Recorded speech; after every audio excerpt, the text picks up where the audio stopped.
नमस्कार सभी को। तो देखिए यहाँ पर हम लोग क्लास 12 बायोलॉजी के इम्पॉर्टेंट 50 मल्टीपल चॉइस क्वेश्चंस को डिस्कस करेंगे और ये जो क्वेश्चंस होने वाले हैं बहुत इंपॉर्टेंट चैप्टर है जिसका नाम है sexual reproduction in flowering plants. पहला चैप्टर है बायोलॉजी का। तो पहले क्वेश्चन में कहा गया who is known as father of embryology in India. तो एम्ब्रियोलॉजी का फादर किसको कहा जाता है इंडिया में, ये आपसे पूछा गया है। तो एम एस स्वामीनाथन को फादर ऑफ ग्रीन रेवोल्यूशन कहते हैं, बात याद रखिएगा। ठीक है। Panchanan Maheshwari is the correct answer, that is option number B. JC Bose ने क्रेस्कोग्राफ की खोज करी थी। बीरबल सानी भी इसमें सही आंसर नहीं है। फ्लावर इज अ मॉडिफाइड, तो फ्लावर एक मॉडिफाइड क्या होता है, तो फ्लावर जो होता है मॉडिफाइड शूट होता है, तो सी ऑप्शन बिल्कुल ठीक हो जाएगा। आगे बढ़ते हैं। Male reproductive organ of flower is, तो फ्लावर का अगर देखा जाए तो मेल रिप्रोडक्टिव ऑर्गन जो होता है उसको क्या कहा जाता है, तो एंड्रोशियम कहा जाता है। और गाइनोशियम किसको कहा जाता है, फीमेल रिप्रोडक्टिव पार्ट को कहते हैं। ठीक है। Of flower. अगले क्वेश्चन पे आएंगे। Female reproductive organ of flower क्या कहलाएगा, तो एंड्रोशियम कहलाएगा, तो बी ऑप्शन बिल्कुल ठीक है इसमें। नहीं, फीमेल है ये तो मेल वाला हो गया, गाइनोशियम हो जाएगा। ठीक है। ये थोड़ा सा गलत मैंने कर दिया था, गलती से हो गया, चलिए इसको हटा देते हैं। आगे बढ़ते हैं क्वेश्चन नंबर 5 में। A typical angiosperm anther is, तो देखिए एक अगर टिपिकल एंजियोस्पर्म एंथर को देखा जाए, मतलब एक एंजियोस्पर्म के एंथर को देखा जाए तो वो होता क्या है, तो वो बिलो बेड और डाइथिकस होता है, तो बी ऑप्शन बिल्कुल सही है इसमें। क्वेश्चन नंबर 6 कह रहा है टिपिकल एंथर कंटेन्स, तो एंथर में क्या होता है। मेनली ये आपसे इस क्वेश्चन पूछा गया है कि एंथर अगर देखा जाए तो उसमें कितने माइक्रोस्पोरेंजिया होते हैं। तो अगर कोई भी एंथर है तो उसमें 4 माइक्रोस्पोरेंजिया देखने को मिलेंगे, तो सी ऑप्शन बिल्कुल ठीक है। एट्थ क्वेश्चन पे आते हैं। Outer most wall layer of microsporangium is, तो आउटर मोस्ट जो वॉल होती है, जो लेयर होती है माइक्रोस्पोरेंजियम की, वो क्या कहलाती है, ये बताना है आपको। तो ये कहलाती है टेपेटम, बिल्कुल गलत है। एंडोस गलत है। एपिडर्मिस होती है, तो आउटर मोस्ट वॉल हमेशा क्या होगी, एपिडर्मिस होगी। The nutritive layer of anther, तो एंथर की जो न्यूट्रिटिव लेयर होती है ये क्या कहलाती है, ये बताना है आपको यहाँ पर। तो जो न्यूट्रिटिव लेयर होती है एंथर की उसको टेपेटम कहते हैं। ठीक है। क्वेश्चन नंबर 9 पे आते हैं। टेपेटल सेल्स जनरली आर, तो टेपेटल सेल जो होते हैं ये कैसे होते हैं, ये बताना है। तो ये बाई न्यूक्लिएट या मल्टी न्यूक्लिएट, मतलब इसमें या तो दो न्यूक्लियस होते हैं या तो इसमें दो से ज्यादा न्यूक्लियस होते हैं, तो बी ऑप्शन बिल्कुल ठीक है क्वेश्चन नंबर 9 का। 10th क्वेश्चन कह रहा है स्पोरेंजियस टिश्यू फॉर्म्स, तो स्पोरेंजियस टिश्यू जो होती है ये क्या फॉर्म करती है। ओव्यूल्स बिल्कुल गलत। एम्ब्रियो सैक भी नहीं। पॉलन मदर सेल्स को फॉर्म करती है, तो सी ऑप्शन बिल्कुल ठीक है।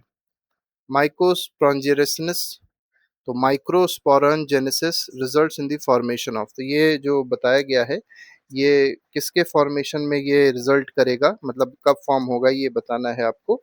ठीक है। तो ये माइक्रोस्पोर्स के फॉर्मेशन को रिजल्ट करता है। मतलब ये जो प्रोसेस है मेनली किस चीज को बनाने का प्रोसेस है, तो माइक्रोस्पोर को बनाने का प्रोसेस जो होता है माइक्रो स्पोर, देखिए दिया ही हुआ है। जेनेसिस का मतलब होता है फॉर्मेशन, तो माइक्रोस्पोरोजेनेसिस इसका सही मतलब जो आंसर है वो माइक्रोस्पोर्स है। ठीक है। तो इस प्रोसेस को क्या कहेंगे, माइक्रोस्पोरोजेनेसिस कहेंगे। और ये किसको फॉर्म कर रहा है, माइक्रोस्पोर्स को फॉर्म कर रहा है। पॉलन ग्रेन्स रिप्रेजेंट, तो पॉलन ग्रेन जो होते हैं क्या रिप्रेजेंट करते हैं ये बताना है, तो मेल गेमिटोफाइट को रिप्रेजेंट करते हैं। ठीक है। आगे बढ़ते हैं। Size of pollen grain is generally, तो देखिए अगर साइज पूछा जाए कि पॉलन ग्रेन का अप्रोक्सीमेटली साइज क्या होता है, तो 25 से 50 माइक्रोमीटर तक होता है। अब म्यू का मतलब क्या होता है, 10⁻⁻⁶ होता है। तो 10⁻⁻⁻⁶मीटर से 50 × 10⁻⁻⁶ मीटर तक आपको देखने को मिलेगा पॉलन ग्रेन। आगे बढ़ते हैं। Outer wall of pollen grain is, जो आउटर वॉल होती है पॉलन ग्रेन की उसको क्या कहा जाता है, उसको एक्साइन कहते हैं, तो यहाँ पर बी ऑप्शन बिल्कुल ठीक है। Exine is made up of, तो एक्साइन जो है किसका बना हुआ होता है, तो स्पोरोपोलेनिन का बना होता है, तो सी ऑप्शन बिल्कुल ठीक है इसमें। Most resistant organic substance known is, तो सबसे ज्यादा रेजिस्टेंट जो ऑर्गेनिक सब्सटेंस होता है आज तक जो पता चला है जिसके बारे में, वो क्या है सबसे ज्यादा रेजिस्टेंस ऑर्गेनिक सब्सटेंस, तो ये स्पोरोपोलेन ही है, तो यहाँ पर बी ऑप्शन बिल्कुल ठीक हो जाएगा।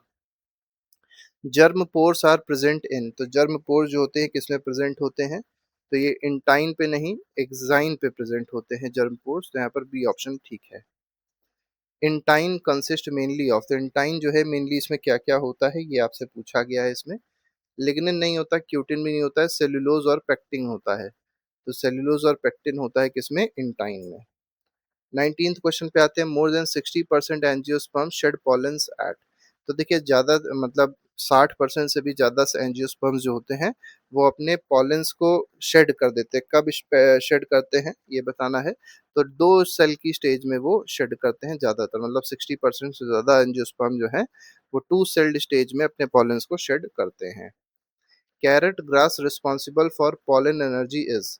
देखिए कैरेट ग्रास ग्रास जो होती है वो पॉलन एनर्जी एलर्जी क्रिएट करती है, एलर्जिक होती है बहुत ज़्यादा, मतलब कई लोगों को एलर्जी हो जाती है इससे। तो ऐसा क्या है उसमें जो एलर्जी क्रिएट करता है, तो पेरेंथीनियम है। तो यहाँ पर बी ऑप्शन बिल्कुल ठीक है।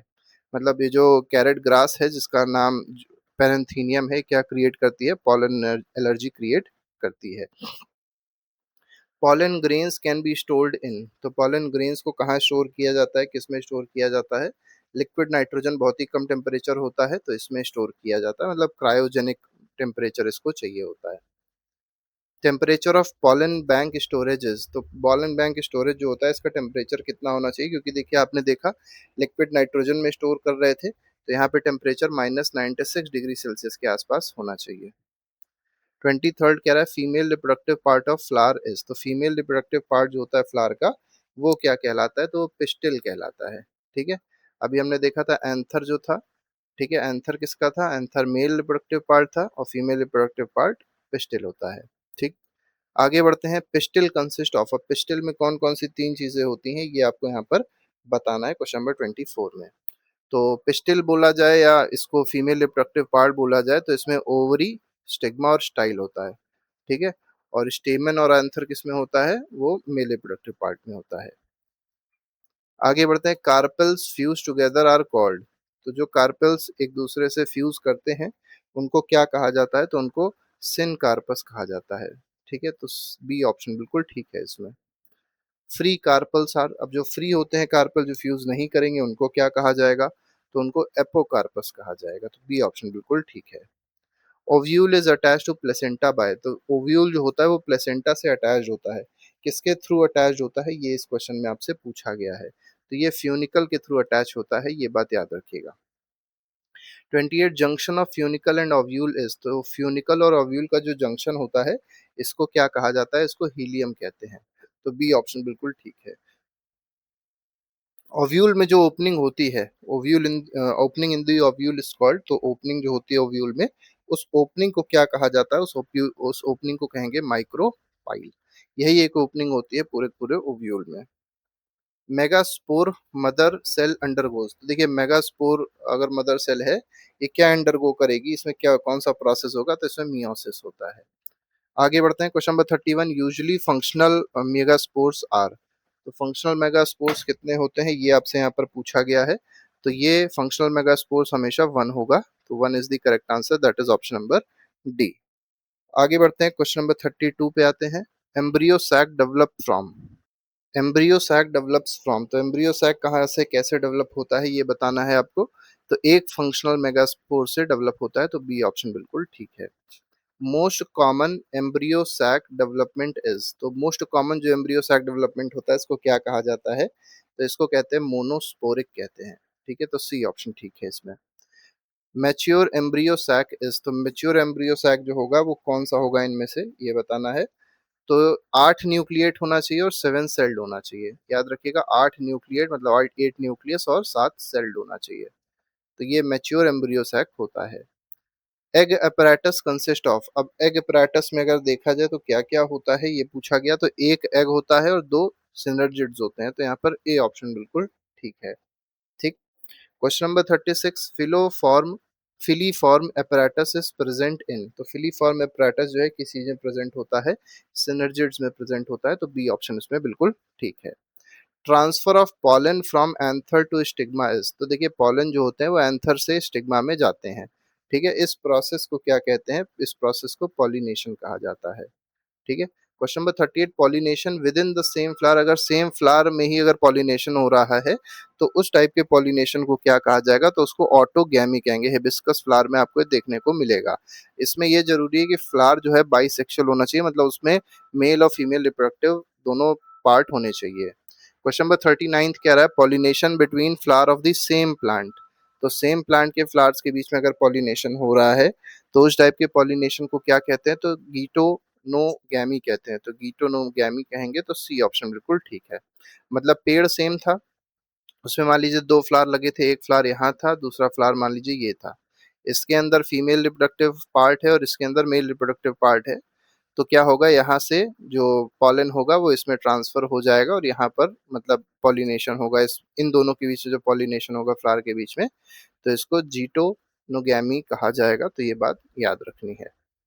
ट्रू क्रॉस पॉलिनेशन इज, तो पूरी तरीके से जो क्रॉस पॉलिनेशन देखने को मिलेगा वो कौन सा मिलेगा, जेनोगैमी मिलेगा। अब जेनोगैमी में क्या होगा, यहाँ पर पेड़ ही दो होंगे और उनका एक फ्लावर मान लीजिए ये हो गया, दूसरे पेड़ का एक फ्लावर ये हो गया, ठीक।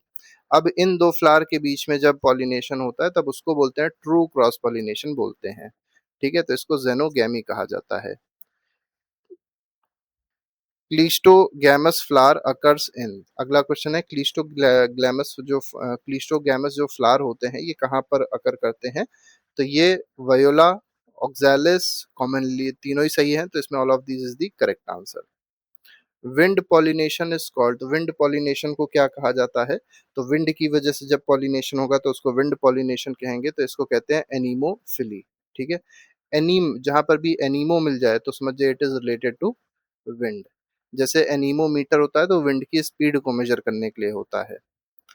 हाइड्रोफिली इज कॉमन इन, तो हाइड्रोफिली जो है पॉलिनेशन होगा किसकी मदद से हो पाएगा, तो वाटर की मदद से हो पाएगा। ये किसमें देखने को मिलेगा, वेलिस्नेरिया में देखने को मिलेगा, हाइड्रिलम भी देखने को, जोस्टेरम भी देखने को मिलेगा। तो इसमें all of this is the, सारे के सारे एग्जांपल दिए गए हैं इसी के ही। Most common pollinating agents are, तो सबसे कॉमन जो पॉलिनेटिंग एजेंट है इनमें वो कौन सा है, तो वो बी है, ठीक है। आगे बढ़ते हैं, क्वेश्चन नंबर 45 कह रहा है remover of anther is called, तो एंथर के रिमूवल को क्या कहा जाएगा, क्या प्रोसेस कहलाता है, तो इमेस्कुलेशन कहते हैं इसको। तो सी ऑप्शन बिल्कुल ठीक है। Covering emasculated flower with bag is, तो इमेस्कुलेटेड फ्लावर को बैग से कवर कर देना, ये प्रोसेस क्या कहला देता है, इस प्रोसेस को कहते हैं बैगिंग, ठीक है। 47 क्वेश्चन कह रहा है double fertilisation is unique to, तो डबल फर्टिलाइजेशन किस में देखने को मिलेगा, तो ये एंजियोस्पर्म में देखने को मिलेगा। ट्रिपल फ्यूजन फॉर्म्स, तो ट्रिपल फ्यूजन से किस चीज का फॉर्मेशन होगा, तो जाइगोट का नहीं होगा, एंडोस्पर्म मदर सेल का भी नहीं होगा, प्राइमरी एंडोस्पर्म न्यूक्लियस का होगा। तो सी ऑप्शन बिल्कुल ठीक है। लास्ट क्वेश्चन देख लेते हैं, 49 क्वेश्चन है, इसमें कहा गया लोइडी ऑफ एंडोस्पर्म इज, तो लोइडी ऑफ एंडोस्पर्म क्या होगी इसमें, तो ये 3n के बराबर होती है। आगे बढ़ते हैं, occurrence of more than one embryo in a seed is, तो अगर एक से ज्यादा एम्ब्रियो बन रहा है किसी भी सीड में तो इस प्रोसेस को क्या कहा जाएगा, तो इसको पॉली एम्ब्रियोनी कहा जाएगा, ठीक है। पॉली मतलब मैनी हो जाएगा, एम्ब्रियोनी मतलब उसमें एक से ज्यादा एम्ब्रियो अगर देखने को मिलते हैं सीड में तो उसको पॉली एम्ब्रियोनी कहा जाता है। तो इस तरीके से 50 इंपॉर्टेंट क्वेश्चंस थे जो आई होप आपको समझ में आ गए होंगे। पूरी की पूरी प्लेलिस्ट जो है वो लगा दी गई है डिस्क्रिप्शन पे, उसको आप जाके देख सकते हो, अपना रिवीजन अच्छे से कर सकते हैं, ठीक। Thank you.